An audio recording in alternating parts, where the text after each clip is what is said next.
네, 승재현 한국형사법무정책연구원 연구위원과 살펴보겠습니다. 어서 오십시오. 네, 안녕하십니까. 예, 참 어린 나이에 자연재해로 희생된 것만으로도 참 안타깝고 억울하고 가슴 아플 일인데 왜 보험금을 못 받는다는 겁니까? 우리 상법 732조에 보면 이제 15세 미만인 그 사람에 대해서는 사망보험금을 들지 못하도록 만들어 놓았어요. 예.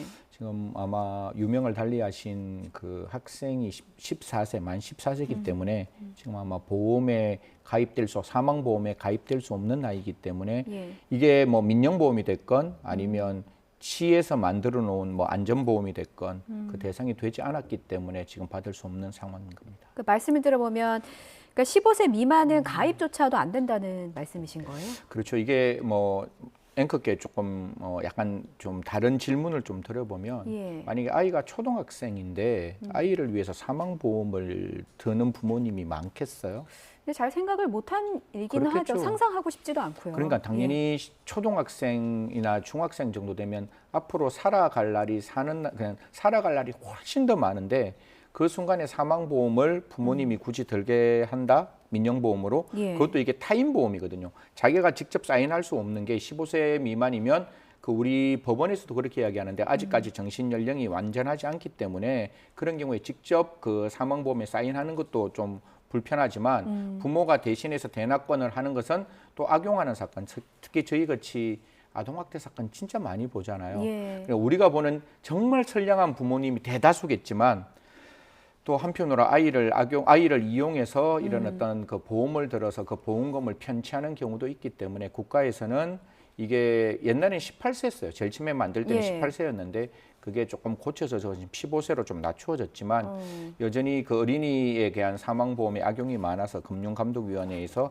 방금 말씀드렸던 732조가 만들어졌는 거죠. 15세 미만은 절대적으로 사망보험 들 수 없다. 이렇게. 근데 얼마나 그런 사건이 많았기에 이런 연령 제한까지 생긴 거예요? 사실 그냥 드러나는 사건만 조금 말씀드릴게요. 1998년이 되게 대한민국에서 굉장히 좀 이렇게 어려웠던 때예요. IMF 때인데 그때 아이에게 뭐 사망보험이나 상해보험을 들게 하고 그 아이의 신체 일부를 손상을 해서 돈을 받아내는 사례들이 있었고 제가 아침부터 뭐 그런 사례를 하나하나 다 말씀드리기는 좀 아침 시간이 좀 부적절해서 예. 줄이지만 거듭 말씀드리지만 우리가 생각하지 못한 부모님들이 굉장히 많으세요. 아이의 어떤 신체의 일부를 손상을 해서 그 보험금을 받아내는 경우가 많았기 때문에 예. 그러니까 뭐 상법을 만드는 금융 당국에서는 이런 보험의 악용을 좀 막아야겠다 이런 이야기가 이런 어떤 의견에서 이 법이 만들어지게 되는 거죠. 그렇군요. 그런 법을 만들어진 데 대한 필요성에 대해서는 일단 이해는 했고요. 근데 지금 이게 말씀하신 게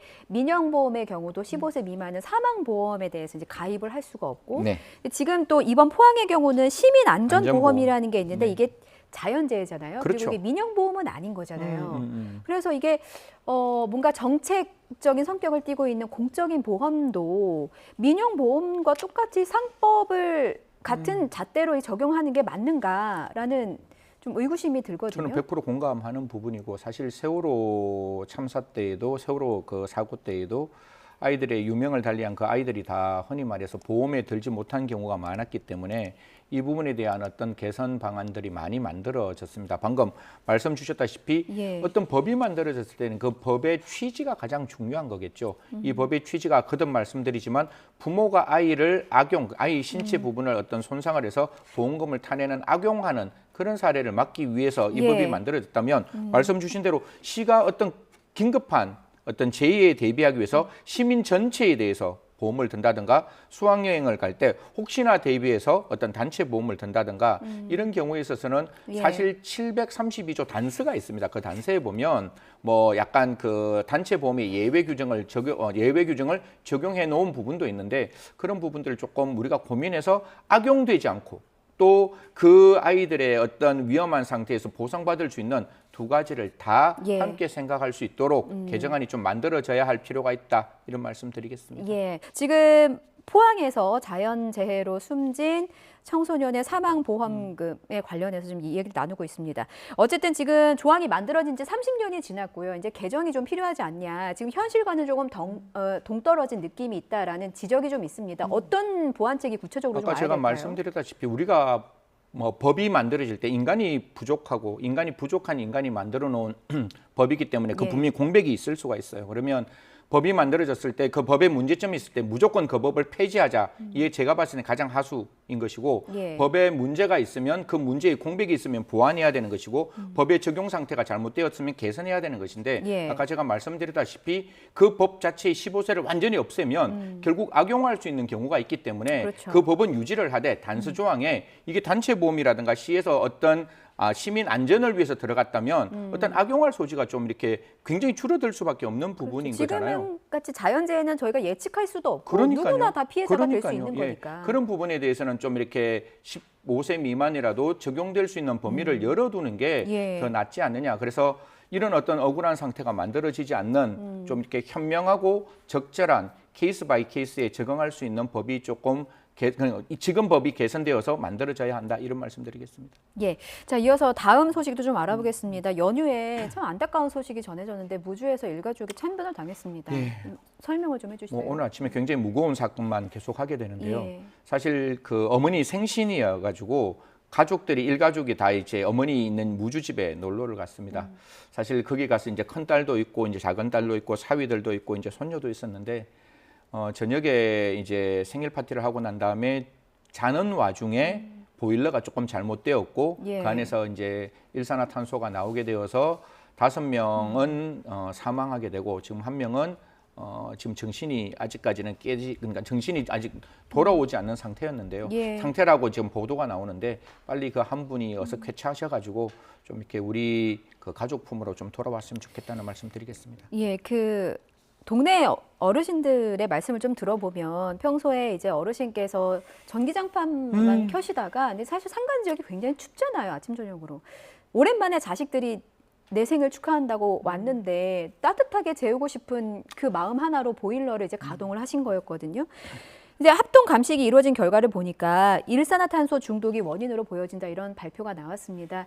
그러니까 이게 침묵의 살인자라고 하는데 일산화탄소가 어느 정도로 좀 위험한 건가요? 사실 옛날에 연탄을 우리가 그 보온을 하는 그 주된 어떤 원료로 사용했을 때에는 예. 이 일산화탄소 중독이 가장 위험한 상황이었고 9시 메인 뉴스 마치면 어느 병원에 고압 산소 치료기가 있습니다라는 걸 알려줄 만큼 굉장히 일산화탄소가 굉장히 우리에게 침묵의 살인자가 되었는데 지금은 이제 가스 보일러가 되는 어떤 상황이어서 사실 지금은 좀 많이 예. 줄어들지만 지금 같은 경우에 그 어머니가 사시는 집이 기름 보일러였어요. 저희들이 기억하시는지 모르겠지만 2018년에 펜션에서 문제가 발생해서 예. 숙박시설에서는 일산화탄소 감지기가 2020년부터 의무적으로 지금 이제 규정되어 있고 예. 가스 보일러도 6개월에 한 번씩 검정을 받아야 그러니까 점검을 받아야 되는 규정이 있는데 근데 그게 업장은 강제 규정인 거죠. 네. 뭐 펜션이나 야영장 그렇죠. 같은 곳. 그렇죠. 그런 강제 규정이고 예. 일반 집에 기름 보일러, 가스 보일러는 6개월에 한 번씩 점검을 받으면 되는데 이게 기름 보일러는 아예 그런 규정이 없는 상황이었어요. 예. 방금 말씀 주셨다시피 부모님의 마음은 자녀가 없을 때에는 그렇게 이렇게 껴입고 그렇게 해서 있는데 이게 한 6개월 만에 저 여름 지나고 처음 이제 보일러를 터는 그 순간에 보일러에 조금 이렇게 하자가 있어서 일산화 중독이 발생했다고 하니까요.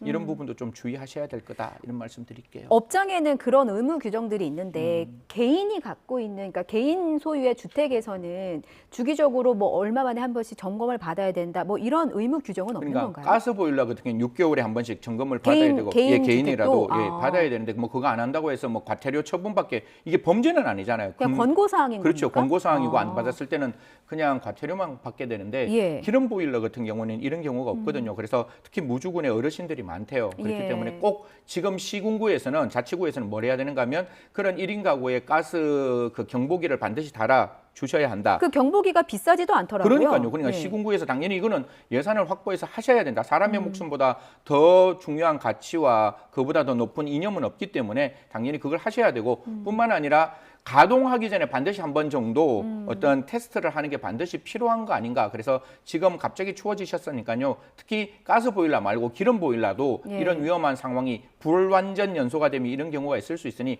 꼭 한번 테스트 하시고 그리고 테스트할 때는 문을 좀 열어놓으시고 그렇게 하시는 게 필요하지 않을까. 사람의 생명은 반드시 지킬 수 있는 부분이 있으면 지켜야 한다는 말씀드리겠습니다. 예, 감지기 같은 경우에는 뭐 시중에서 몇천 원에서 몇만 원 사이 정도면 구할 수 있다고 하니까 좀 지자체 차원에서 좀 취약계층, 안전 취약계층에 있는 분들은 좀 돌아봐 주셨으면 대통령께서도 좋겠고요. 그런 말씀 주셨으니까 예. 이건 적극적으로 하면 되는 거예요. 이건 뭐 하지 못하는 일을 저희들이 하자는 게 아니라 할 수 있는 일을 하자는 거니까 지금이라도 당장 지자체에서는 예산 확보하셔가지고 하시면 된다 이런 말씀 드리겠습니다. 예. 그리고 오늘 날이 너무 추워서요. 이제 산간 지역에 계신 분들 더 추우니까 보일러 가동하실 일이 더 많아질 것 같아요. 그래서 연통 같은 부분, 맞습니다. 배기구 같은 부분에 이물질이 없는지 한 번씩 체크해 꼭 주시면 확인하시겠다. 예, 좋을 것 같습니다. 지금까지 승재원 한국형사법무정책연구원 연구위원이었습니다. 잘 들었습니다. 네.